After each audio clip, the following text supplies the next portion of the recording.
Welcome back. So, Charlene from Something Fishy. I always love to see you, but I have to say I'm just a little nervous until you get here, till I see what you're bringing. Animals are coming. No more snakes. You never know what I'm pulling out of my pocket. I know. Exactly. Just fish. We're good. We're good. Just fish today. So we're going to find out how to set up an aquarium. Exactly. Yep. We're going to do it the right way. All right. So this is a 10-gallon kit. This is the best kind of starter size. Okay. And I'm just going to pull it out of here so that we can. Thank you. Okay, so this is a 10-gallon kit. This is good, or a 10-gallon tank. This is good. People use it for, small fish like guppies or smaller goldfish, and they also can use it as hospital tanks when they have bigger tanks. Some people get really into the hobby. Oh, right. And they have hospital tank for their sick fish. Exactly, yeah, for their bigger tanks and stuff like that. So yeah, so that's just a 10-gallon tank. Okay, so now when you get your tank and you unbox it, what do you have to do with it? Yeah, the first thing I already did, I'm going to give it a good rinse in with hot water.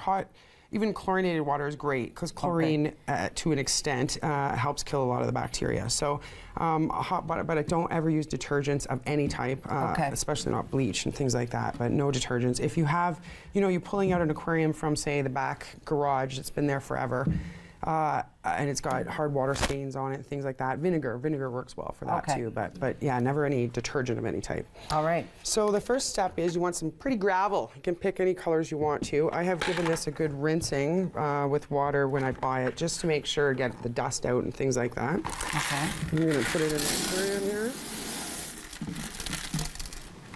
And we wanted to get it about 1/2 inch to 1 inch thick is perfect, because then you have bacteria that grows in the bottom of the in the gravel, and if you make it too thick, you're going to end up having a dead zone on the bottom. So that's why you don't want it too thick. But 1/2 inch to 1 inch thick is pretty good, and you just spread it out, and there you go.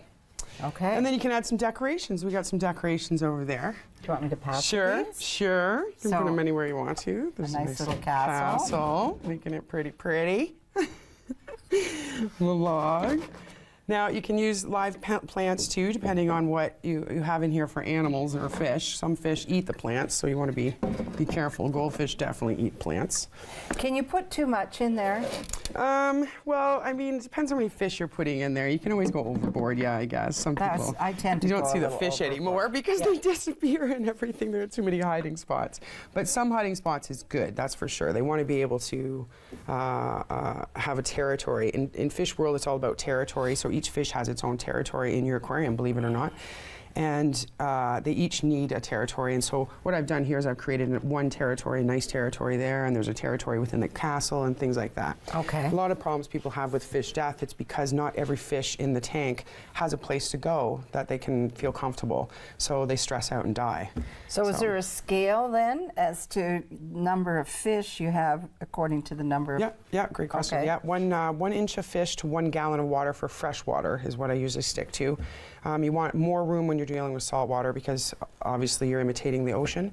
But with fresh water, 1 inch of fish to 1 gallon of water. So if all of your fish stood head to tail in a line, you could put 10 inches of fish in total in this tank and they would be happy. Okay. You can add water bubbles to it too, or air bubblers, but it's just for us.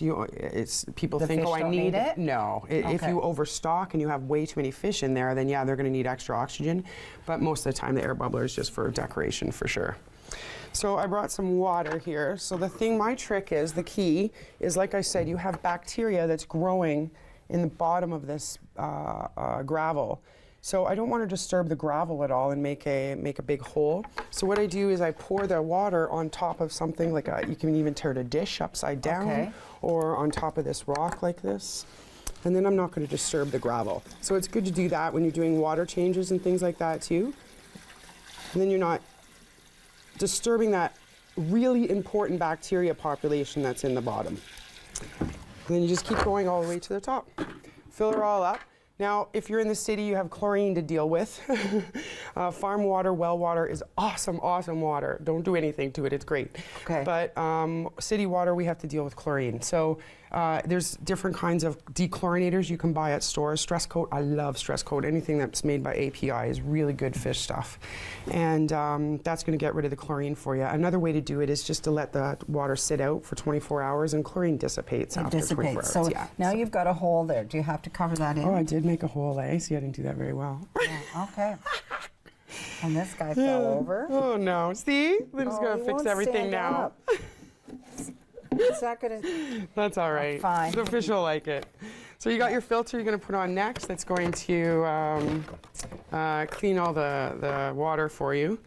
There is a couple parts of the filter inside here. We got a couple cartridges. This is foam. You're going to have bacteria growing on this as well, good bacteria. Okay. So you don't want to ever throw this out. I never do. I just give it a rinse in when it gets gross, but that's about it when it gets cookie. Okay.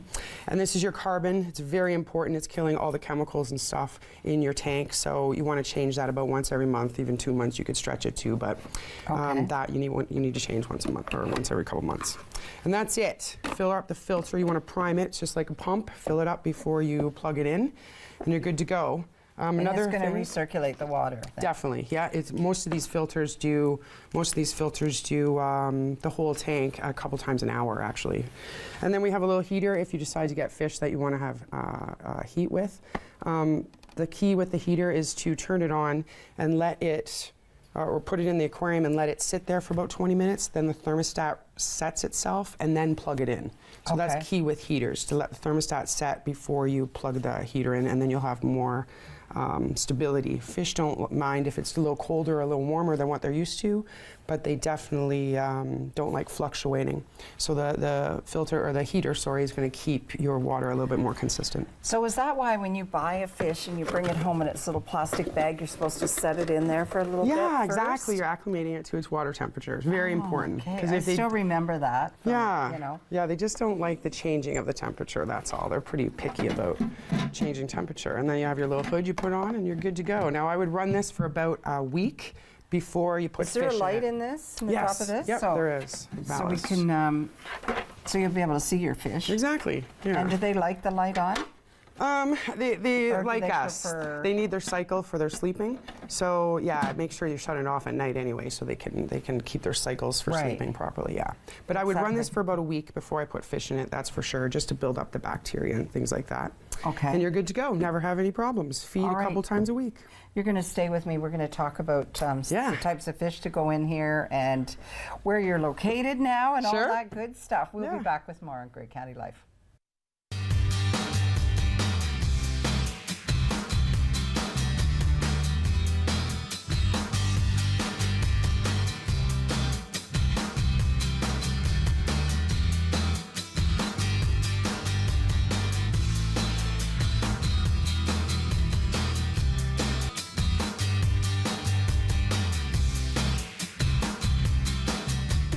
We're back. I need on your somebody to boob. tell me what's happening because I can't hear. Nobody's giving me Here directions. today. And I'm just playing with this tree frog. So what kind of a frog is this, Charlene? This is called a white tree frog, also dumpy frog is their common name. And he's from Australia. And he's our store pet. We call him Kermit. And how old is he? He's 17 years old, Oh my believe it or not. gosh. He's getting really old. He, they in captivity they can live up to 20 years, I've heard, but in the wild, 10 years it's a little bit less because Close your ears there, buddy. That's You're it. getting Yeah. Because they have more, obviously, predator problems in the wild. Right. Yeah, Right. but So what do you do with him? Like, how would you keep him? he's in a big enclosure, and it's like he's in the tropical rainforest. So we Okay. keep lots of big leaves and things like that for him. Okay. And he has lots of climbing areas, lots of logs to climb on. He's And frozen at the moment. He's and we keep it like about 80 degrees at all times. So we keep a heat lamp there we on go. him, and we also mist it all the time. So it's like the tropical rainforest in there, and Can he you loves get it. him, Jeff? He likes to stay moist, that's for sure. Okay. Yeah, Yeah. and he's liking Well, you a he's- lot. Yeah. And Charlene was amazed that You're holding him. I'm blown away. it's just snakes I'm not See? really partial to. Anything else is okay. Yeah. But no, and he eats crickets. We load the crickets with calcium. Oh, they want to see his face. Okay. So, how am I going to turn you around here, buddy? There This we go. way. This Look, way. see, you're so gentle There. too. That's good. Yeah. Why? Does he normally bite? No, he doesn't bite. No, I swear. No. That might be a sad animal story. Another one. No, Yeah. He eats crickets mostly and worms and stuff, so he doesn't have really big teeth. But we gut load the crickets too to make sure that he's getting his calcium and stuff. That's how he gets it through that. And like I said, we keep it really hot and humid for him, so we spray him down all the time, make sure he's nice and moist. So he's used to being handled as well. Oh, absolutely, yeah. All the kids come in and play with him and stuff like that. They came to see Kermit. And his feet, I don't know, Jeff, if His you feet can are get a really cool, close-up actually. of his feet. Because he's a climbing one, so they have to be so sticky. It's almost like suction cups. Yeah, exactly. Yeah.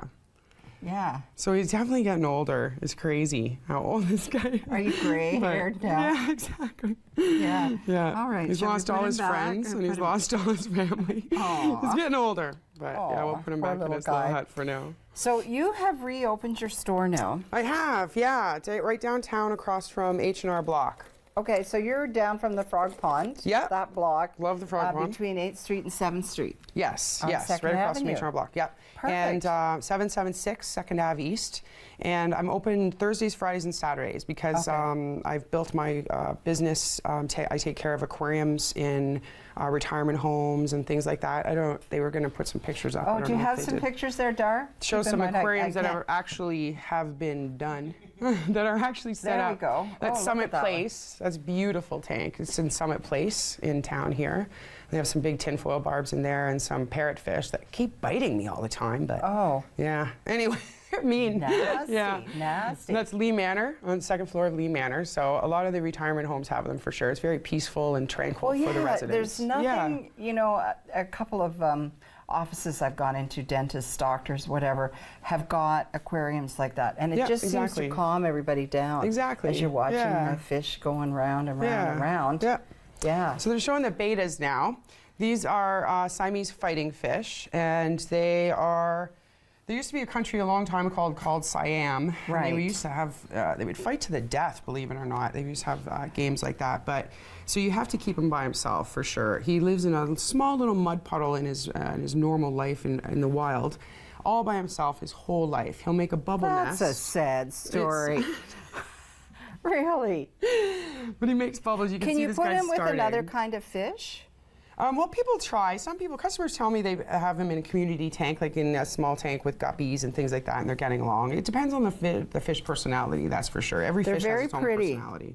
They're beautiful. They're nice for centerpieces, like on a coffee table, and they're really easy to take care of too. The other thing you can do is I send people to Awesome Blossoms in town because you can get philodendron plants there, and the roots you can just clean the soil off, put the roots in there, and the philodendron grows out of the top. Oh, so I have philodendron at home then. There If you I took go. some, if I cleaned the roots. You need a beta. Yeah. Oh, and I have lots of vases like this. This is going to be my Exactly. next project. There we go. Now, Yeah. the test will be as to whether my cats will eat the fish or not.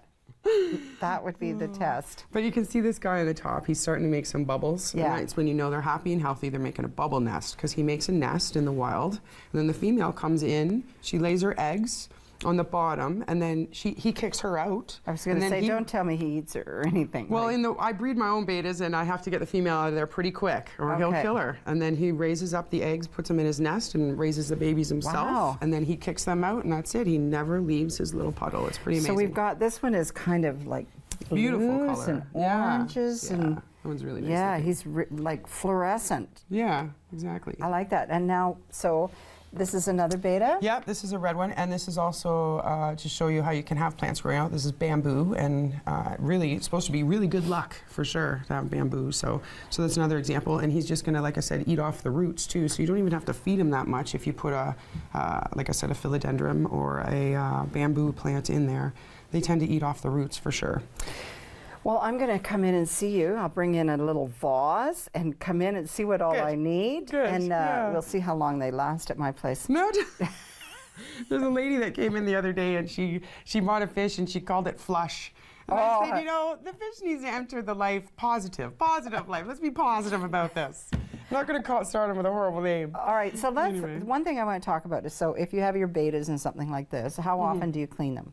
Yeah, good question. About once a month, I would take out half the water and replace it with dechlorinated fresh water. Okay. Warm, like just a warm temperature? Yeah, room temperature is fine, yeah. In the old days, when I was in high school, they used to say, clean everything out, like clean this whole thing out, clean this whole thing out, everything once a month, clean all the gravel out and everything. But now they know that there's a bacteria that's controlling everything. It's controlling all of the ammonia that the fish lets off from pooping and from leftover food and things like that. So the bacteria gets rid of the ammonia. So that's why it's really important. So you keep this gravel in place for, you know, ever. Leave it there. If you want to clean this out once a year, fine, but leave it there and just let a little bit of water out once in a while. That's it. So that's the same with your aquarium? Exactly. About 10% I'm taking out of something this size, about 10% every couple weeks. The bigger tank you go, the less you have to water change it. Wow, well that makes it a lot easier because they are so beautiful. And I can remember before when we had one, it was always such a chore to have to take everything out. And I'm like, whose idea was Too this? much work. They'll live longer, do less work, and feed less as well.